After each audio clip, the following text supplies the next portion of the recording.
ini. Tuan-tuan, tolong share, tolong like, tolong subscribe. Rafizi, inflasi turun kepada 2%, kerajaan cadang hadkan approve permit dan juga import permit. Kadar inflasi negara Julai turun kepada 2% berbanding 2.4% pada bulan sebelumnya, kata Menteri Ekonomi Rafizi Ramli. Menurut Rafizi, ia merupakan kadar inflasi terendah dalam tempoh setahun dan mencerminkan trend harga yang semakin stabil dan berterusan. Kategori makanan dan minuman bukan alkohol menyumbang bahagian terbesar perubahan inflasi pada kadar 4.4%. Secara positifnya, kadar inflasi makanan dan minuman bukan alkohol turun hampir 3% daripada 6.8% pada Disember 2022 kepada 4.4% pada Julai 2023 katanya. So kalau kita tengok penurunan 3% daripada kadar inflasi makanan dan minuman bukan alkohol.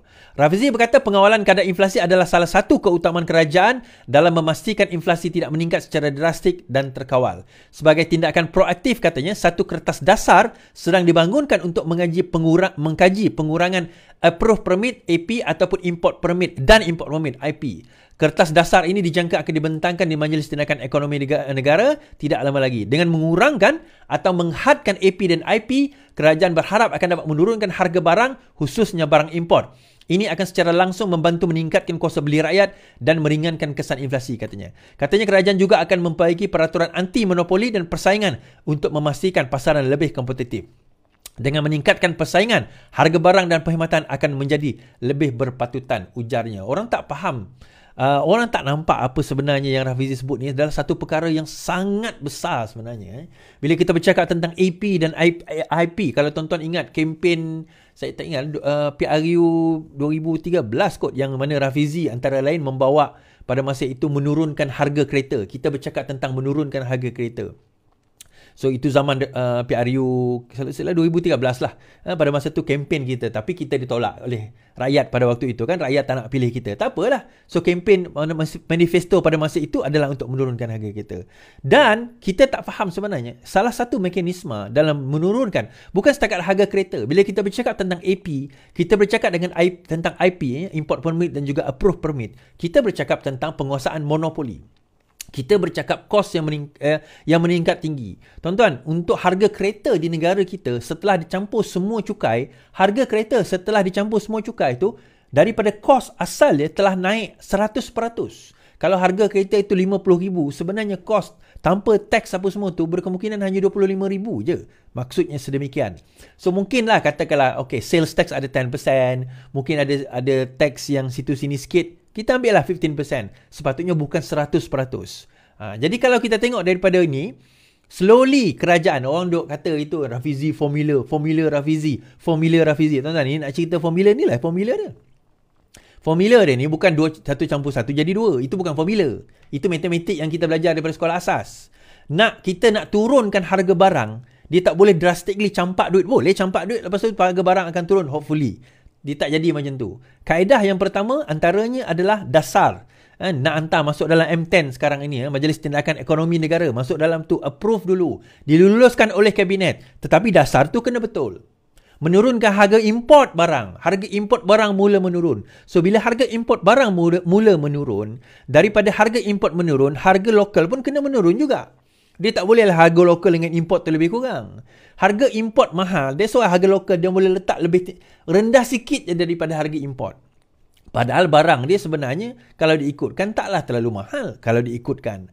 Dan daripada situ gradually sebenarnya kita nak, itu yang pertama tadi, mengurangkan apa orang kata bukan kebergantungan kepada import, tetapi cost import tu kita nak kurangkan supaya dapat persaingan daripada harga barang, kuasa beli tu juga meningkat. Itu yang pertama.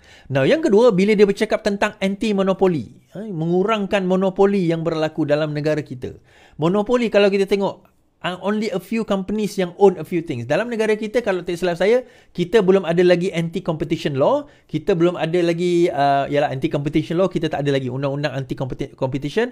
Anti-persaingan itu tidak ada lagi di dalam negara kita. It should be implemented. Negara-negara maju dah mula implement. Tapi nak implement macam mana kalau persaingan itu tidak ada? Maksudnya, masih lagi didominasikan oleh orang kata apa, monopoli pihak tertentu.